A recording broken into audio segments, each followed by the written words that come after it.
programa ay rated SPG. Ito ay nangangailangan ng striktong patnubay at gabay ng magulang dahil sa mga sensitibong tema at eksena na hindi angkop sa mga bata. Muling babalik si Beng sa Quiapo at dito galit na galit siyang hinarap ni Tinding. Ayon nga kay Tinding na bakit niya nagawa kay Noy na ipagtabuyan ito at ipagkaila na kakilala niya ito. Ngunit iginiit nga ni Olga na hindi siya yon at baka na malikmata lang umano si Noy. Sa kabila nito ay duda pa rin si Tinding dahil malakas ang kutob niya na may ibang pakay si Beng sa biglaang pagpasok sa kanilang pamilya.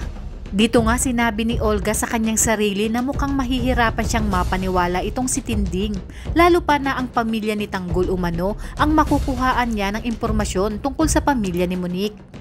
Ngunit sa ipinapakita umano ni Tinding ay mukhang mahihirapan siya na makakuha ng impormasyon tungkol sa pamilya ni Mokang. Habang si Tanggol naman ay may bagong target at ito nga ay ang Red Phoenix na siyang dahilan ng pagkakakulong ni Tanggol at ng kanyang mga kaibigan. At matapos nilang matagumpay na napatay si Congressman Sibilya ay mas lalo niyang pinabilib si Chief Espinas. Kaya naman hindi na nagdalawang isip si Espinas na tanggapin ang inaalok ni Mr. Salazar na itumba ang mga Red Phoenix dahil alam niyang kayang-kaya ito ni Tanggol. At kitang-kita din ni Bubbles kung gaano kagaling sa pakikipaglaban at dumiskarte itong si Tanggol. Alam nga natin na ang grupo din nila Roy ang huling nakalaban nila Tanggol at kung hindi lang nakialam ang mga pulis ay siguradong napulbos na niya ito noon pa man. Kaya naman paniguradong kayang-kaya niyang mapatumba ito ngayon lalo na at ang Red Phoenix ang dahilan ng pagkakakulong niya at ng kanyang mga kaibigan. Sa kabilang banda, palihim ngang nagsasanay itong si Santino sa bodega ng gym kung saan nahuli nga siya ni Lawrence at pinagtatawanan pa. At ngayon nga na nalalapit na ang piyesta ng Nazareno ay magiging abala na sa gym si Santino dahil karamihan nga sa kanilang mga boksingero ang lalaban sa nalalapit na kapistahan ng Nazareno. Habang sina Samonte at Jacobe naman ay malapit ng matunto ng malaking isda na nagsusuplay ng droga sa Quiapo. Kaya nalalapit na ang operasyon na kanilang gagawin kasama ang iba pang mga kapulisan. Ngunit hindi nga kasama si Rigor sa mangyayaring operasyon.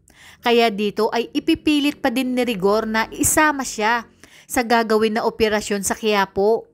Ngunit hindi nga pumayag sina Samonte at Jacobe, lalo na at kanilang misyon umano ito. Dahil sina Samonte at Jacobe ang nakatransaksyon nila Edwin at ng Tundugang. At matapos ngang sabihin ni Edwin na papatusin na niya ang sinasabi ni Nenok na malaking transaksyon, ay dito na nga lulusob ang kapulisan laban sa tropang Tundo na di kalaunan ay malalaman ni Ramon na si Edwin pala ang dahilan kung bakit natimbog ng mga parak ang kanilang pagawaan ng droga. Sa kabilang banda, hindi na nga nadala sa pakiusap ni Angkong si Ramon dahil sa laki pa ng utang ng mga ito sa kanya at wala naman umano siyang kinikita sa pagpapautang dahil matatandaan nga nating nanakawan si Naroy ng napakaraming pera na hindi nga alam ni Ramon na si Tanggol ang may gawa. Sa inyong palagay, posible kayang si Ramon ang nag-utos kay Mr. Salazar para ipatumba ang mga Red Phoenix na siya ring inutos ni Mr. Salazar kay Chief Espinas? Kung kaya't si Tanggol ang tatapos sa mga ito.